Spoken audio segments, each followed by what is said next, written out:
Kurt Lewin, the renowned psychologist and researcher, said it well. There's nothing so practical as a good theory. Well, how about 10 good theories? To improve your ability to lead, here are 10 of the best-known leadership theories in 5 minutes. First are what was originally called the great man theory. It postulated that great leaders are born, not made. You either have it or you don't. And then it tried to identify the set of attributes that all of these natural-born leaders have in common. While it's now become clear that leadership is actually learnable, there's indeed truth to the notion that some people inherently have more leadership gifts than others. So this was a good start. It spawned something called the trait theory of leadership, a line of research that examines which individual characteristics we should pursue to lead effectively. The upside is that it's easy to understand.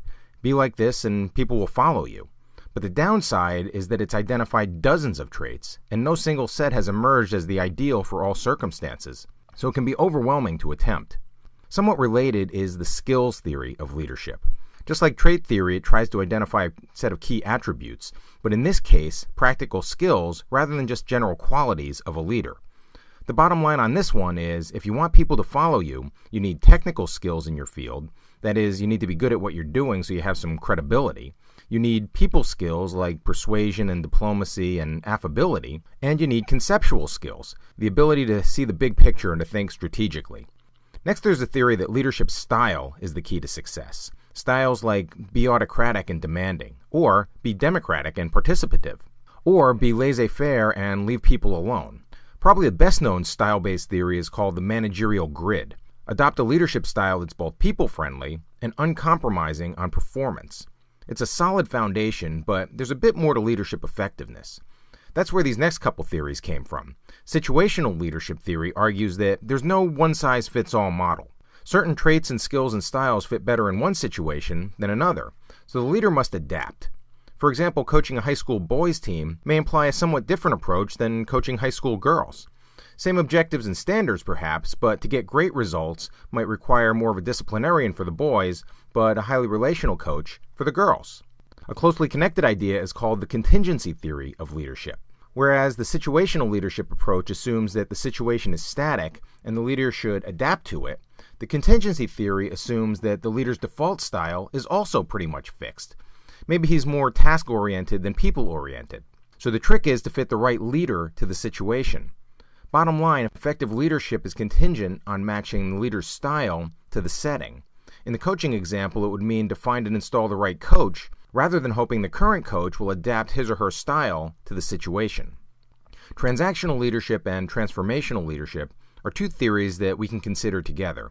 As the term implies, transactional leadership means that there's a reciprocity of behavior between the leader and the follower.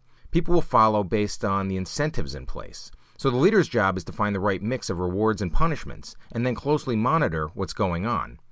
The theory of transformational leadership, by contrast, says that leaders gain buy-in and commitment not so much from the quid pro quo approach as they do from encouraging their followers, caring for them, inspiring them toward a vision. In short, they get results by proactively transforming the environment and the relationships, cultivating followership, rather than paying for it or punishing non-compliance like the transactional leader does. Leader-member exchange theory is a bit like transactional theory because it suggests that leadership is basically about a fair exchange between the leader and the led. But it goes further to say that the exchange creates an in-group and an out-group with respect to the leader. And that, in turn, affects people's performance and willingness to stick around. In a way, it's just like being back in high school. There was the in crowd, and then there were the rest of us, and that can have some dysfunctional consequences. So the theory suggests that leaders may want to address their tendency to alienate people. And then there's servant leadership theory, which is kind of a blend between transformational and transactional leadership. Boiled down to its essentials, it says that if a leader makes a priority of identifying and meeting followers' needs, serving rather than being served, that leader creates an environment of trust and cooperation and reciprocal service, and ultimately, higher performance. It's been popularized in recent decades by many researchers, but it goes back a lot further than that.